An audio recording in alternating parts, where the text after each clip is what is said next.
മലപ്പുറത്ത് നടന്ന 6ാമത് Kerala state masters ഗെയിംസിൽ നീന്തൽ ഇനങ്ങളിൽ സ്വർണവും വെള്ളിയും നേടിയ വെള്ളാഞ്ചിറ സ്വദേശിയും പ്രവാസിയുമായ അരവിന്ദൻ പീണിക്കയെ പ്രവാസി സംഘം മാള ഏരിയ കമ്മിറ്റി ആദരിച്ചു. പ്രവാസി സംഘം തൃശൂർ ജില്ലാ വൈസ് പ്രസിഡന്റ് അഡ്വക്കേറ്റ് MK ഹക്ക് ഉദ്ഘാടനം ചെയ്തു.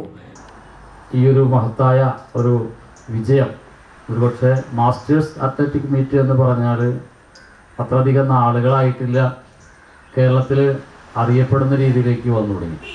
ഒരു കാലഘട്ടത്തിൽ 10-20 വർഷങ്ങൾക്ക് മുമ്പൊക്കെ ഇതൊക്കെ ഉണ്ടായിരുന്നുണ്ടെങ്കിലും ഇത്തരത്തിൽ വാശിയേറിയൊരു മത്സരം ജനങ്ങളുടെ ഇടയിലേക്ക് ഇത്തരത്തിൽ മാത്രം പ്രായമായിട്ടുള്ള ഒറ്റ കാരണത്താൽ തന്നെ വീടുകളിലേക്ക് ഒതുങ്ങിയിരുന്ന പല ആളുകളും പഴയ കാലത്തുണ്ടായിരുന്ന അവരുടെ മികവ് തെളിയിക്കുന്നതിന് വേണ്ടിയിട്ട് കേരളത്തിൽ മാത്രമല്ല കേരളത്തിൽ നിന്ന് പുറത്തേക്കും ഒരുപക്ഷെ ഇന്ത്യക്ക് പുറത്തേക്കും പോകുന്ന രീതിയിലേക്കുള്ള ഒരു പ്രത്യേക സംവിധാനമാണ് മാസ്റ്റേഴ്സ് അത്ലറ്റിക് മീറ്റിലൂടെ ഒരുക്കിയിട്ടുള്ളതെന്ന് എനിക്കറിയാം. നമുക്കറിയാം മിക്കവാറും പല ഇതിപ്പോൾ കേരളത്തിൽ നടന്ന പരിപാടിയാണ് ഇതിപ്പോൾ കഴിഞ്ഞിട്ടുള്ളത്. ഇത് കഴിഞ്ഞ് കഴിഞ്ഞാൽ കാൺപൂരിലാണ് ദേശീയ തലത്തിലുള്ള മത്സരം നടക്കുന്നത്. അത് കഴിഞ്ഞാൽ മിക്കവാറും കാൺപൂരിലല്ല ഒരുപക്ഷെ തിരുവനന്തപുരത്തേക്ക് നടന്നേക്കാമെന്നാണ് അരവിന്ദൻ പറഞ്ഞത്. ആളൂർ ഗ്രാമപഞ്ചായത്ത് പ്രസിഡന്റ് ജോജോ അധ്യക്ഷത വഹിച്ചു.